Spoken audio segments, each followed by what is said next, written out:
The last time I got arrested, it took me 5 years to actually wake up.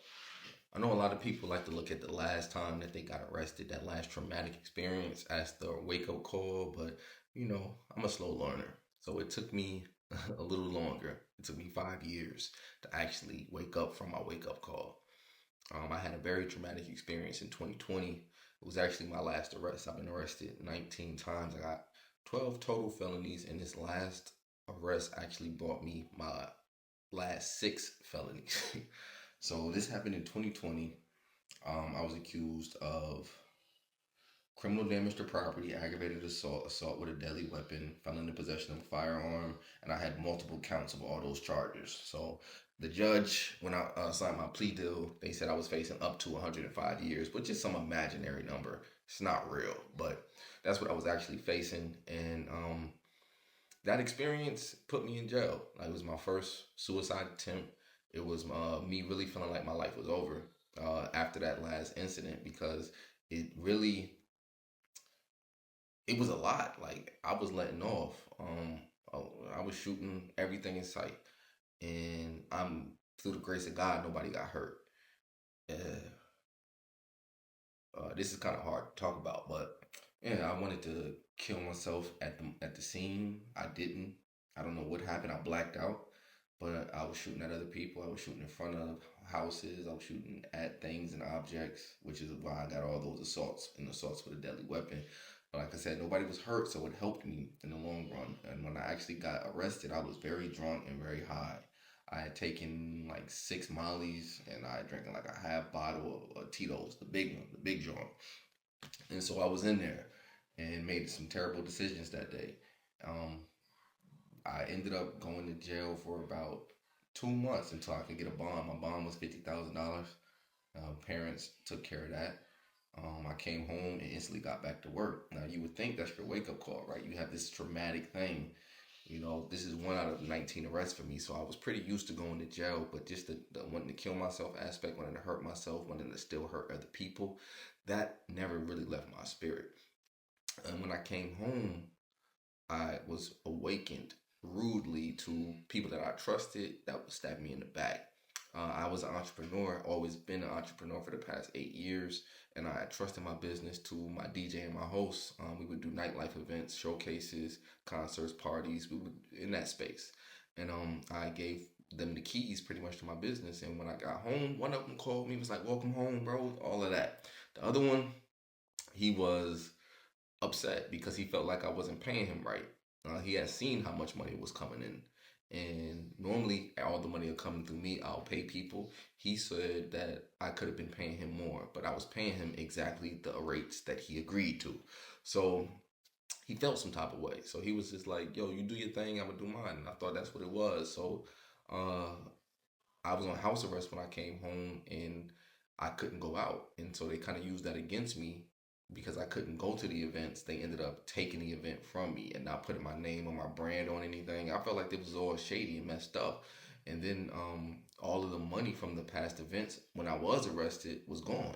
And I was like, "Well, where's mine?" They gave me $400. I was like, "Okay, cool." So after that happened, I'm not one to go on hold feelings for too long. I'm gonna just get to work. So I started working, and I got into this vengeful space. Like, they going, "I don't need them," which I didn't. But I was like, "I don't need them. I'm gonna just show them exactly who I am." And I went on this revenge tour, and I just started tearing stuff up. $1,000 showcase, concerts, bookings. We did Black Youngster, Euro got it, Cassidy. I did Day Day. I did the rest of Sean. I did all of this. You know what I'm saying? I'm booking these people, and they coming out, and they're seeing all of this. And we had a similar network, so they're being exposed to all of this. And that's when the slander campaign started. So I knew I was getting under their skin. They started trying to tell things about my case and the involvement in the details, which I thought was real dirty work. But moving past that, once I proved to myself that I didn't need them, and I proved to myself I was still going to be successful without them, and I started hitting all these different levels and tiers, I started to get burnt out spiritually and emotionally. And I think that was God's way of telling me that I needed to get up out of this. And I wanted a way to get out of it. I just didn't know exactly what to do. So I just kept doing it. I just slowed down, and once a month I'll do an event. and just kind of chilled out during the rest of the month, trying to figure out exactly what I wanted. And it was not a wise decision because it put me in financial peril. But knew I didn't want to do that anymore. The young lady I was dating at the time inspired me. She was like, Selby, you too smart to let anything like this stop you. You can figure out how to make money. And so, like I said, that was 2020. From 2020 to 2023, I kept doing the showcases, kept doing the parties and everything. And then at the end of 2023, I ended up at this spot called Core Steakhouse, which one of my mentors owns.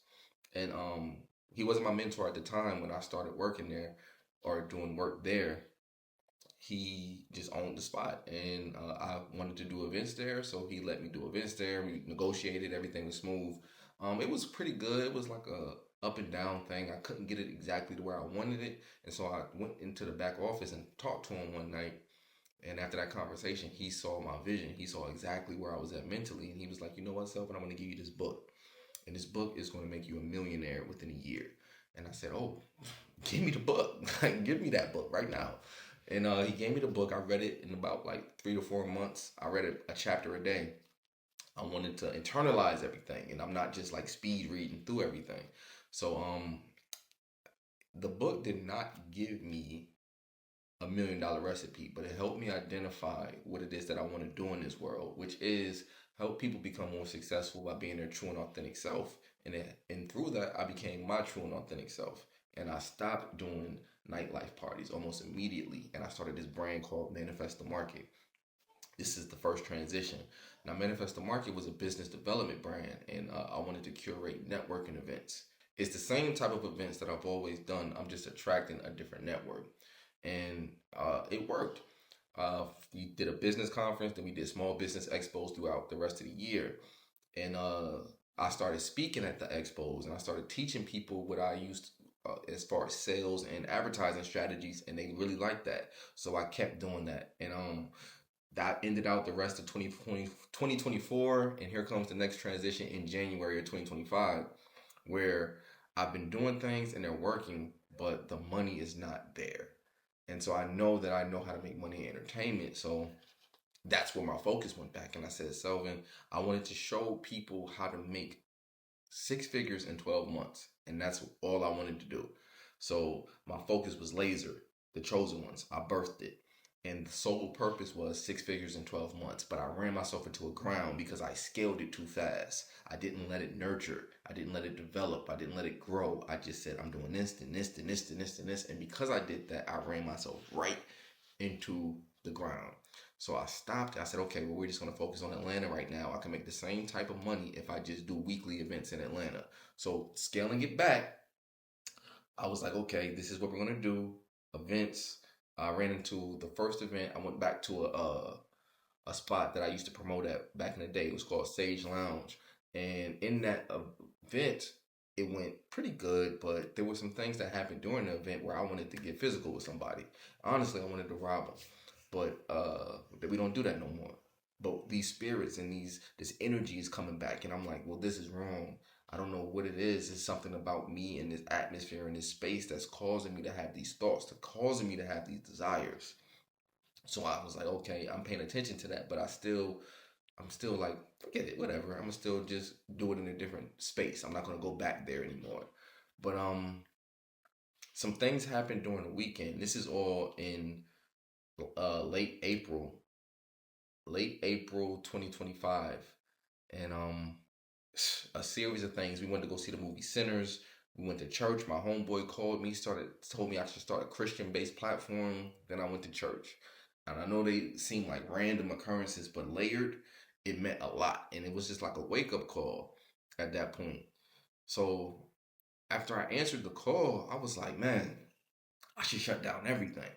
And I shut down everything. And I said, I will only work with people who come to me, people who are attracted to what it is that I'm doing, and that's the only thing that I'll keep. But every outside of that, I shut every aspect of my business down, every money making source, and through that, I started attracting even more people to me. Invoices getting paid hours after I sent them, like same day for everything, and God was just working through me, and He was showing me the success that I can have if I use my skill set for the kingdom.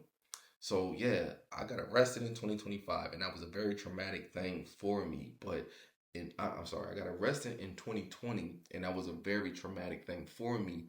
But 2025 was my real wake up call when I saw what God was really trying to do the whole time, take me away from that and show me a different way. I just didn't have confidence in that way.